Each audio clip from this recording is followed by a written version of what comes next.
For joining our webinar. Today we're going to be discussing getting started with a database implementation, not once but twice. Today our guest speakers are Joel Hughes, Chief Digital Officer at EnsembleIQ, and Joe Benson, President at Knowledge Marketing. Thank you so much, guys, for joining us.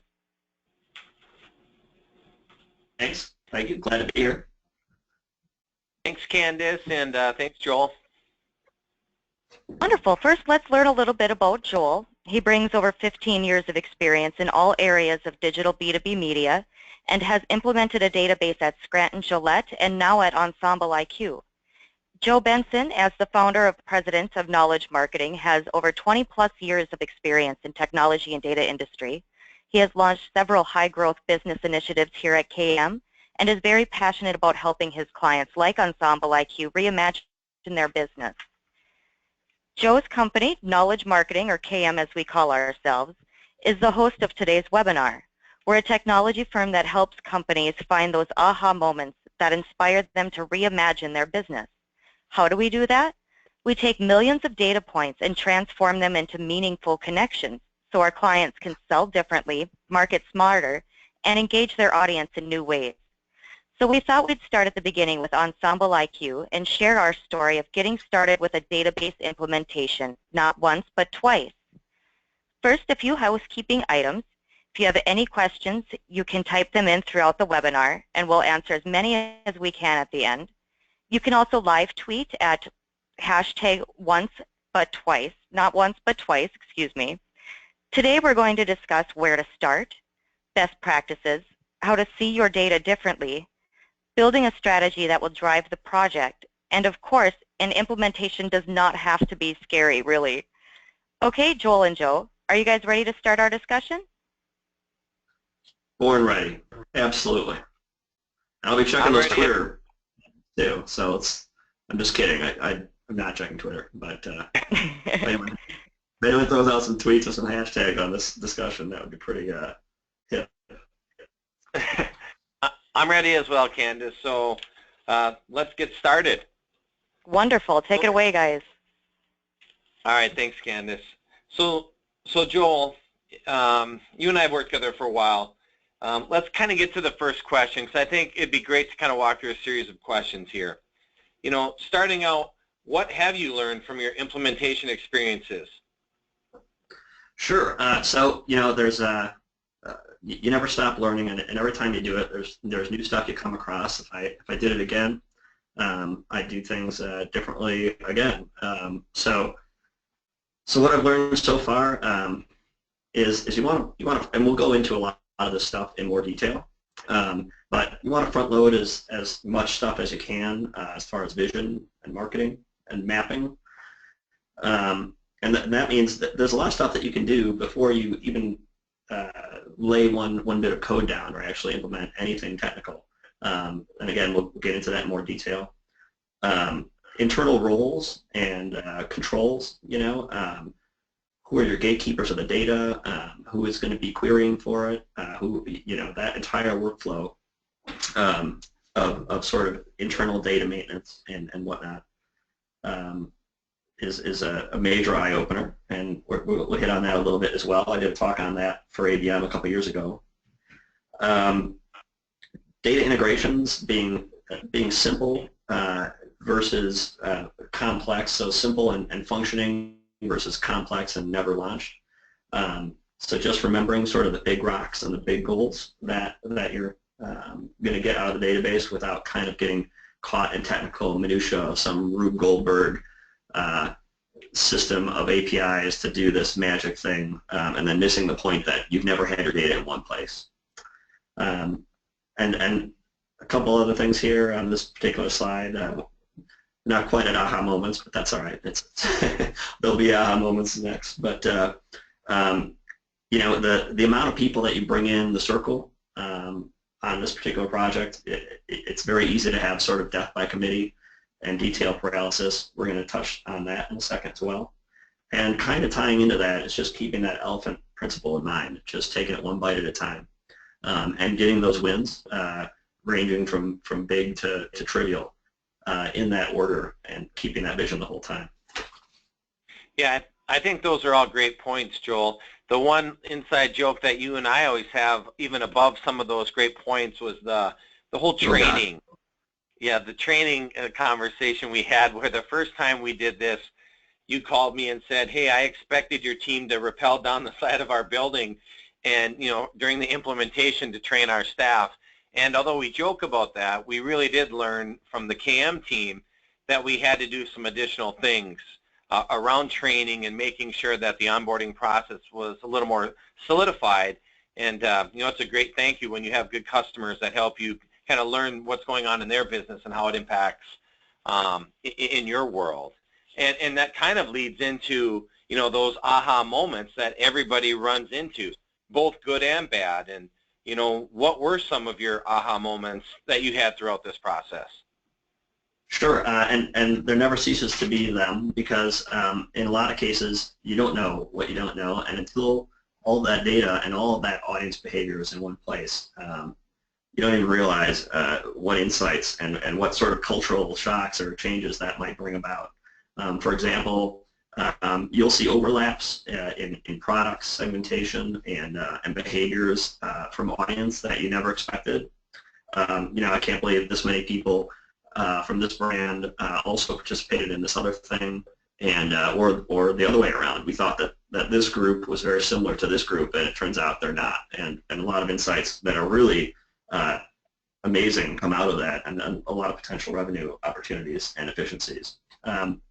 I'm always surprised at how much we could have done before, no matter how much you try to plan before. Like I said in the last slide, there's always an aha moment where it's like, oh my God, we could have done that, and now it's kind of an ex post facto thing. I think it's interesting to see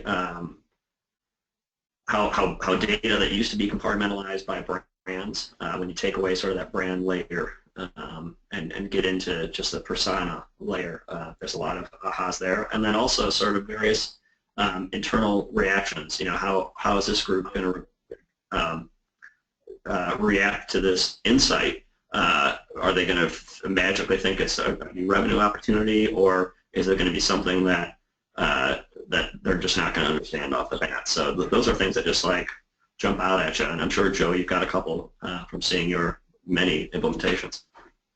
Yeah, I always, the things that have been very interesting from the KM perspective were how the different groups within a media organization get brought together during this process, and how they view the information, because in many instances it's at a siloed level at a product or maybe a brand, and the ability to roll this up into different levels, whether it be consensus or rolling up a combination of products into a brand, and then how the different teams view it, the editorial staff, looking at behaviors on things like the topic codes on email campaigns and how they want to potentially change how they write, or how a sales team member may look at the information to enhance maybe a relationship with a exhibitor by using data and data touch points to extend the relationship beyond just the traditional live events that they're a part of. I mean, those are the things that I think, everybody has like this aha moment of, wow, we're closer than we thought, but their daily decisions really impact each other. And how Joel, ask a question on a qualification form, and why you need to be consistent within one, department versus another, or how you have to map that data to make sure it's normalized. Those are the things that I think we've seen. So, with that being said, I'm sure someone's on the other end of this going, well, that's great. Joel's done this twice, but, how did he get started? And what was it that you did to get started? For sure, and I think there's two paths there. One is sort of a tactical path, and then one is sort of a visionary path. And I think let's focus on the visionary for the moment.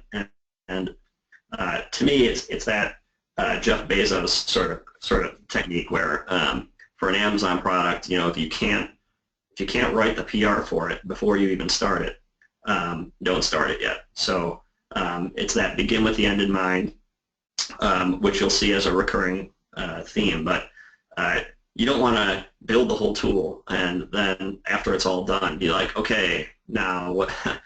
How are we going to make money with this thing? So try to get that straightened out. That's not really dependent on the tool technically, and things will go smoother if you got that figured out. A little more tactically, right off the bat, you can identify all your input sources. So how are we getting names right now? What are all those forms hanging off websites and event sites and old events and webinars and all these data islands, and then embargoed data and things you didn't even know another group was doing, and tools that they had bringing in names that they had no idea about. So identifying all those input sources, that's another thing you can do before you even start building your database. Clean that up, definitely. You got a chance to do that right off the bat. And then kind of in between them is you can craft personas of your audience. So if you have lots of us work on assumptions of who we think our audience is, and some of those assumptions go all the way back to the print days and early internet days, and it might be time to do a couple of those reader calls and really figure out what makes those readers tick and how they're doing their jobs on a daily basis, what tools are you using, where their gaps are, and that'll help you formulate that vision before you start anything. But it gets you going right off the bat, and everything after that should be easier. Yeah, I think you always say to me, we always want to architect to that vision, and that always seems to be, a key component is, does the company have the vision in place? Are they prepared to execute on that vision, et cetera? So maybe you can expand on that. About having your vision in mind. Sure. So I mean, one simple thing you can do is just throw together a little vision checklist just to get yourself started and rolling, instead of just looking at that huge task of getting this all done and being a deer in headlights. So do we have a vision for how data is getting into the system and what those inputs are and how that's going to work and the frequency of them? How are we going to get data out of the system for marketing purposes, for client promotions, for events? What personas do we want in the system, and will we make sure that the system can select against them and identify them? And that might be different than your qual questions, which you haven't looked at for 10 years plus. Your marketing plan and materials, how that's going to work with the database, and then your internal usage and processes. This is how we do things now. Are we just going to throw this tool in and use the same personnel and processes, or are we going to re-envision our internal structure to make this thing happen and operate it? Yeah, I think clients have also talked about, they always say, to add on to that, the working from the business goals backward and making sure, they discuss that the struggles of that disparate data, how does it negatively impact their businesses? What cost savings can be incurred over this process by putting it and building this database together? And the whole normalization of data and how you kind of put that together. I mean, those are the other things that we see as well, Joel, around, that big vision of, how this is put together. And I think, to your point about, talking about how data goes into the database, that's been not just from our clients' perspective, but also from KM's, a hot topic the last couple of years. But what we're seeing now with not only the existing customers that are in the platform, but those that are launching it new now, they're really interested in how to get the data out and into what areas, because this is a very dynamic process that we allow people to do, and it really gives a lot of flexibility and a lot of options. And from our perspective, we want to let people know that you don't have to change the world when you start this process to fit the tool. And I'll elaborate a little bit on that, Joe. That's outstanding. Another thing that comes up, and I've heard just working with various other publishers and peers and whatnot over the years, is they might have like 10 different systems that they would like ultimately to filter into a unified database for their audience and clients and prospects. But they're thinking like, well, we're changing our CRM next year, and we've got 4 different email deployment systems, and we're looking to roll those up, and we've got 3 different vendors, particularly if you're in an M&A situation.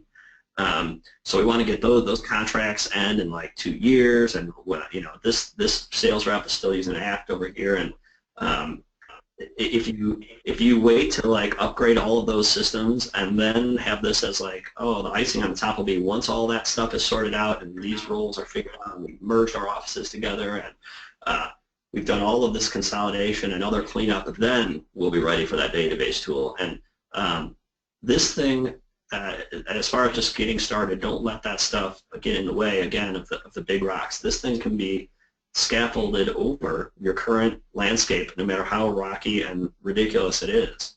And you can start getting immediate wins just by having all that data in one place. And when you do roll those other systems together and upgrade those things and get that final sales rep off Act and consolidate those other vendors and data inputs, you can just change the inputs and mappings then, but you've been gaining insights this entire time. And I see that a lot where it's just like, well, gosh, we got to do everything before we finally get to this. And just don't think of it that way. Think of how can I hover above the quagmire and start getting instant big wins.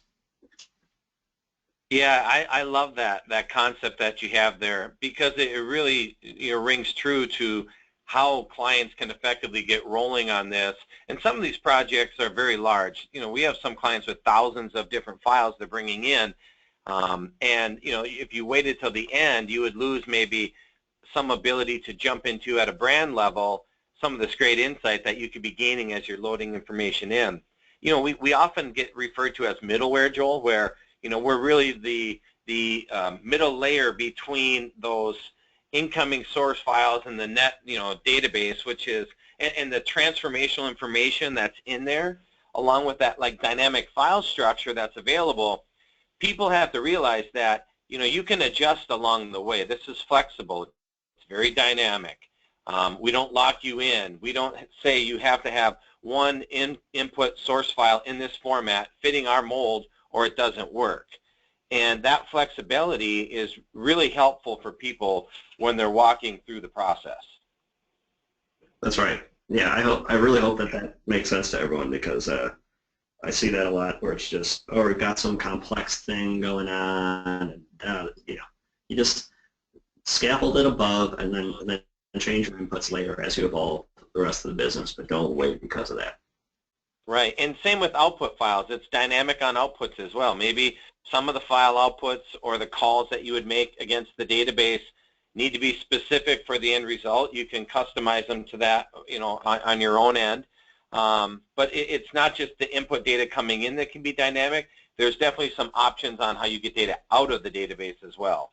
So, we're very flexible in that regard. So, Joel, you've done this. I'm sorry? Go ahead. Okay. I was just, I'm sorry, I was putting another log on the fire. I'd like to envision everyone that I'm sitting in front of a fireplace here with some hot cocoa, and I just had to throw another cape there. So sorry about that. That's okay. So, Joel, within your experiences, both at Scranton Gillette and at EnsembleIQ, who was the owner of the database, internally? So that's a great topic, and one that is kind of unique to each company. I think that initially the thought, and I remember thinking this exact same thing. I thought, well, once we get this thing, everyone's going to be in it all the time. They're going to be using it, pulling particular insights out, and it'll be a kind of self-service deal. But it kind of hit me that you can't undata data completely. It has an inherent complexity, and therefore it makes sense to centralize sort of the data science portion, the mining of the data, both proactively for new insights and then also on demand. So if somebody needs what used to be a count, give me a count on left-handed blonde people, you know, instead of checking boxes, it's asking that question back. Okay, that's what you asked for, but you know, did you know we had this other file in here, and when you said left-handed, do you mean like left-handed in sports, or are they right left-handed? Because some people, like, they might actually bat righty, right? Or is this a baseball-related client? So having sort of a process in place and centralized people that know the data, they know the whole landscape of the company, all the insights and the ins and outs of the data, and encouraging that the process is not that they check boxes and come up with a blind count, but that there's a conversation that occurs, and there might be a lot of back and forth to eventually get to that insight. And then also the proactive, as I started with, the proactive insights to say, hey, brand manager, I was just mining the database and I found this segment that you may not have been aware of, and this could be, I know you were looking for these kind of folks, and you might be able to put a whole new product around this sort of behaviorally defined segment that you didn't even know you had. And so kind of every day proactively driving those insights and proactively driving internal efficiencies. And that role is really not an operator of the system. That role is an inquisitive, creative data scientist who is not an arbitrary gatekeeper of the system, but is adds a layer of analysis to the equation. Yeah, I think when people hear, I need a data scientist, I think they immediately panic because, as you know, Joel, that's a relatively new, even, degree in college. There's young adults now coming out of school with degrees in data and data scientists. But, I think if people just take a step back and take a deep breath and go, okay, I think what Joel's saying is, if nothing else early on, give me somebody who has domain expertise and can be an expert at the company, is good at communication, right? You have to be an effective communicator to ask the probing questions, to your point, to mine for the data. You have to be a little inquisitive, and you have to kind of search for some of those gold nuggets out in the database. You can't expect it all to fall in your lap. And again, as time evolves, things like business intelligence and machine learning will help us here, but I don't think they will ever replace a human's ability to kind of go get this information. Do you agree? Yeah, so great point. It's not like before we do this database project, we've got to go get some ping pong tables and get some millennials in here or anything like that. It's your data scientist, quote unquote, probably already works at your company.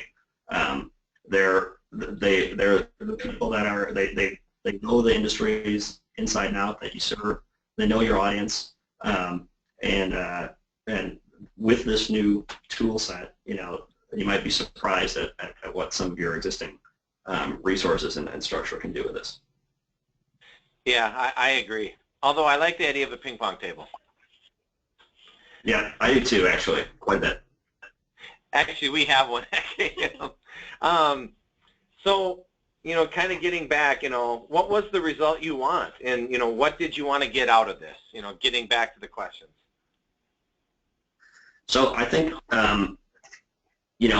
we're in this business to make money, and I think that's the first thing everyone thinks about.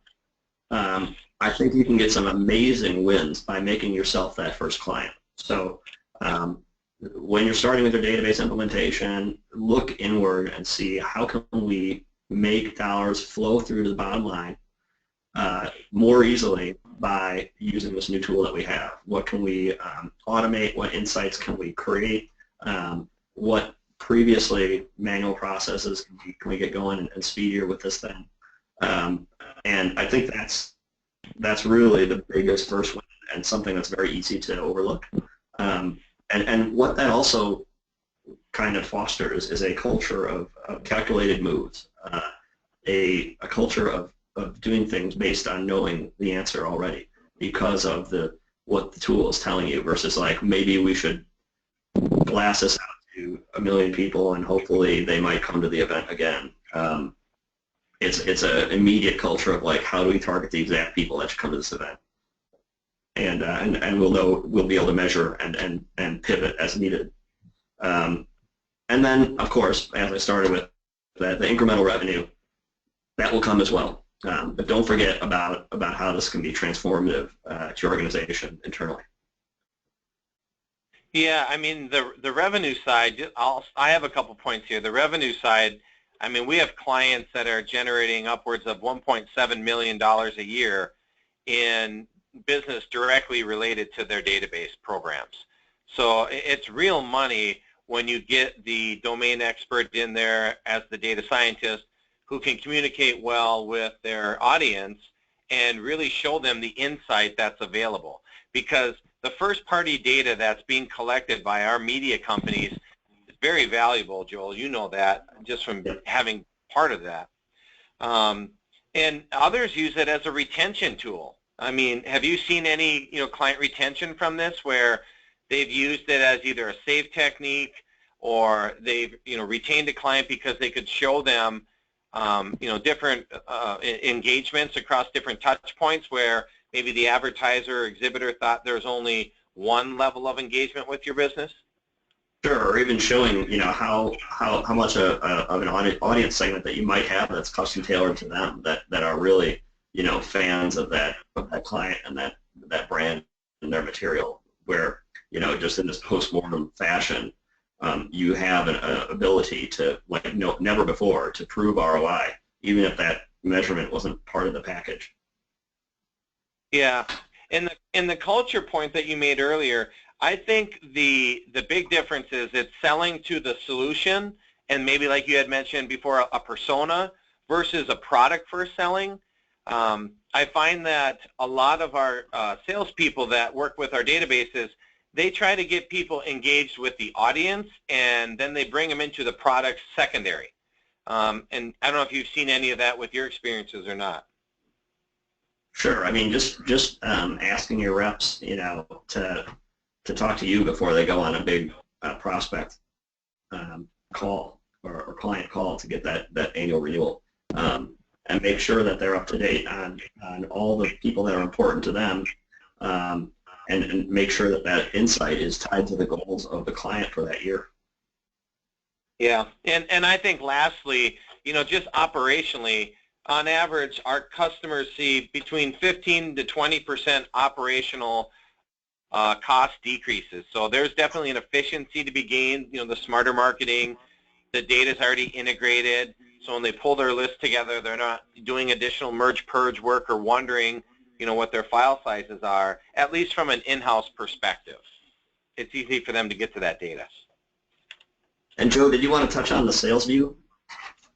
Yeah, you can, Joel, definitely. Oh, I was putting that on you, but I'll be glad to do it. Anything that there is a feature in the system that allows you to sort of save queries, no matter how complex they are, and publish a real-time result internally. So if there are kind of repeated questions or even operational KPIs that are defined by a complex audience behavioral plus demographic query, that's something that you can save and sort of turn inside out as a read-only insight for members to your company. So they don't have to know the database and know just the result if it is something that doesn't require a conversation. Right, and it can be as simple as the sales team can just log in and read the text of the question, and they don't have to even understand how the query was built, but they could just say how many senior management is west of the Mississippi in widgets, and they would just read that, see the number, and they can expand on it right from there. So I think it is, again, the views within the platform, Joel, definitely give you a lot of flexibility, and I think people that are interested can really look through in a demo process all the different ways we analyze the information, because data can be interpreted any way you want based on how you're pulling it together. Is it the most recent way you want to look at a person? Is it based on a bunch of responses from a brand? Is it at the specific product level? Is it rolled up in a consensus, or like you said, in a sales view? So I think the flexibility there definitely allows for, again, that smarter marketing, based on the use case of the individual pulling the queries or the counts within the platform.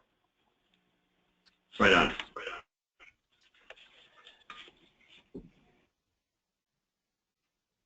Thanks, guys. That was really awesome information. Now let's move on to our bonus round. These are the questions that take us from Implementation 101 to Implementation 201 and really help us learn what to do once your database is up and running. First question is, how do you look at your data differently?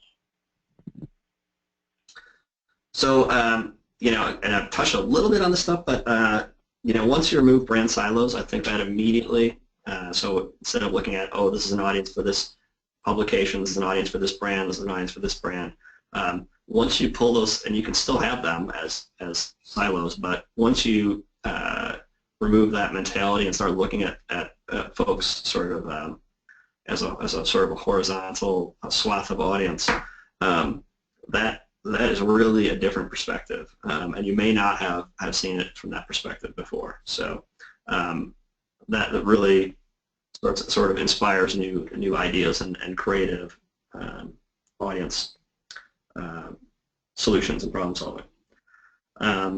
The other thing is you're able to see these serial engagements. So you start seeing who are people who are engaging in particular products over time, repeatedly, which is something you may not have been able to see before without getting everything in one place. And it's not just every product in one place, it's every version of a person who is participating in every of those products identified as one human versus 30 email addresses, for example. And I'll actually go into that in a second. The other thing is now that you're looking at your audience all in one place, you may identify sort of horizontal attributes across the board that would apply to everyone, like you know, annual revenue, number of employees at their company. So those are, everyone's got that data, but applying across the whole database, you might have an audience of, you know, 500,000 of a certain generic-ish attribute like that versus, you know, 20,000 that was in one brand when we were thinking brand by brand.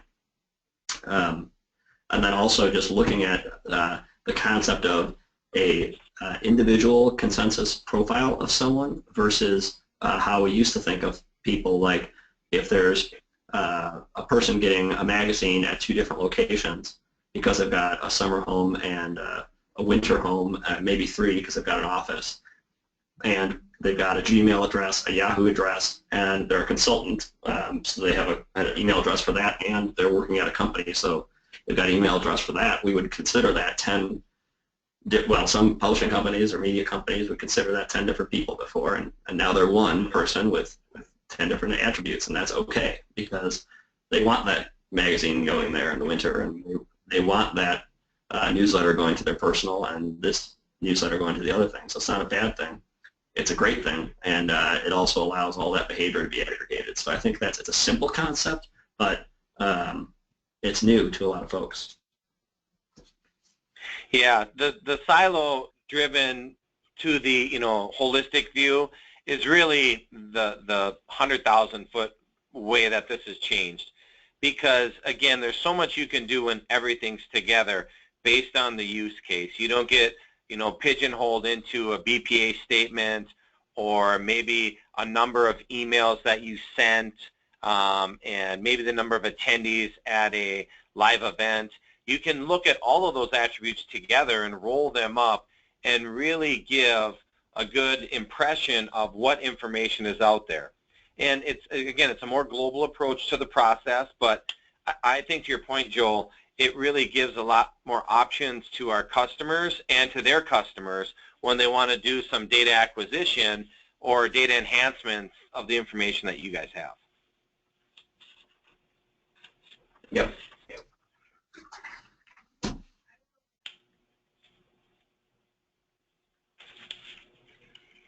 All right. Great. From the standpoint of process of database normalization and standardization, there are 87 ways of asking the same question. How do you bring it all together? Well, there's actually 88. I'd like to make a correction, but but for our purposes, 87 will do. I think when it gets down to just tactical tactics, we've done some visionary stuff, but taking your input, all of your input sources, and mapping those on a spreadsheet to a master agreed upon list of codes or dimensions or demographics for your audience based on not just all the input sources, but those personas you've identified, is really job number one. The group that puts that together, I think, has to be a small, nimble, tactical group. And then two more things on that. One is it doesn't have to be right the first time. So let's say you did map something totally wrong. This is a very iterative process, and we'll touch on this again. But it doesn't have to be the right the first time. So keep the big wins in perspective.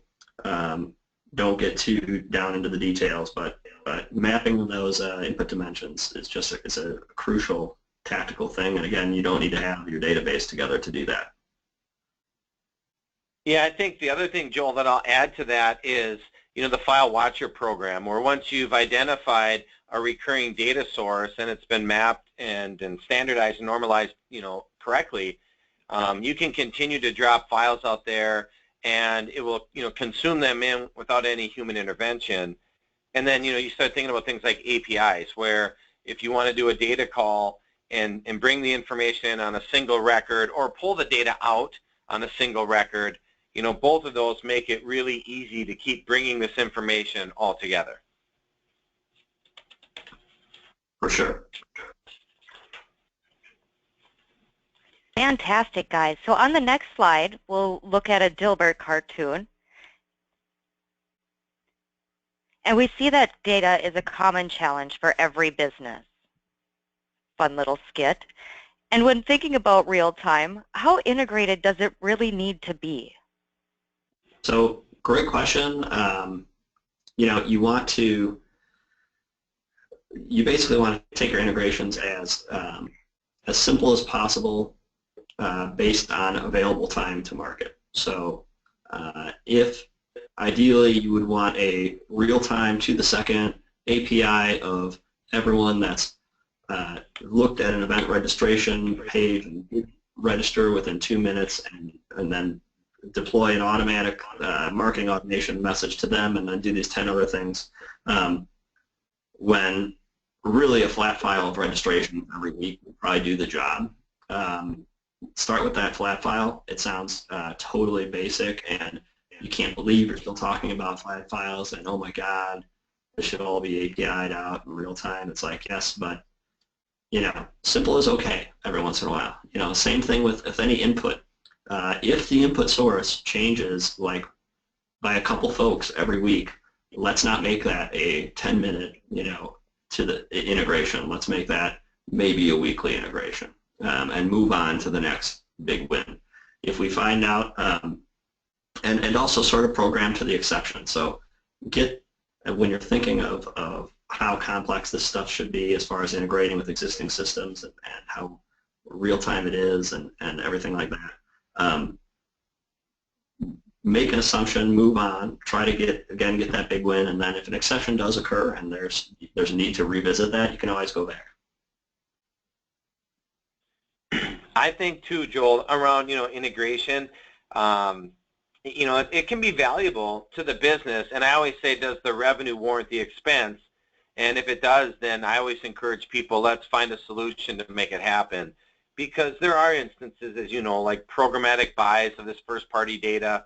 Maybe there's a site registration and they want to do an API call to the database so they can deliver back some targeted advertising on their homepage around that person. I mean, all that stuff makes sense if they have, the revenue to support it. Right. Maybe they have to, maybe you have to engage that hot or active prospect, and that's a key initiative for your business. Then it makes sense. Or if it's some digital-based solution, those are always going to be a little bit more time-sensitive. But, when you look at the big picture and you think of all of the different input sources that you have, how many of them fit into those categories, it's still probably a very small percentage.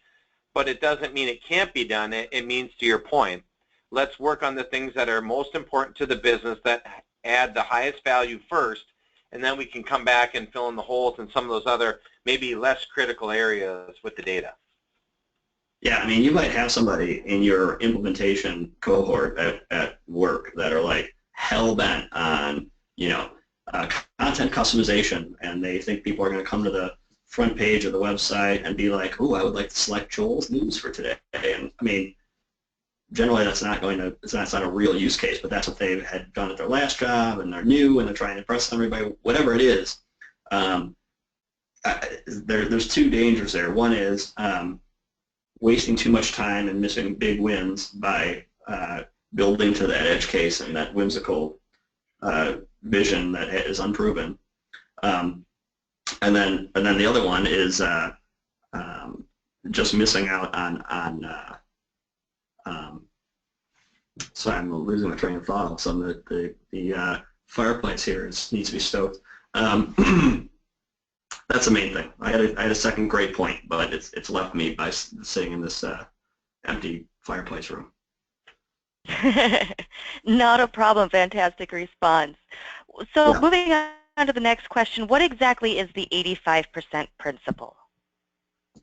So the way I interpret that is that the last 15% takes a lot longer and it's a lot harder than the initial 85, and focusing on the 15 can kill the big wins in the 85. And I think at this point I'm being a little redundant about saying that, but we're talking about implementing a database here. We're talking about getting value out of it quickly, and so this, you can't understate this, and it really has to underline your effort. Is that you got to get that thing out there. You got to start making money with it. You got to start creating efficiencies with it before you dive too deeply into that 15% pool.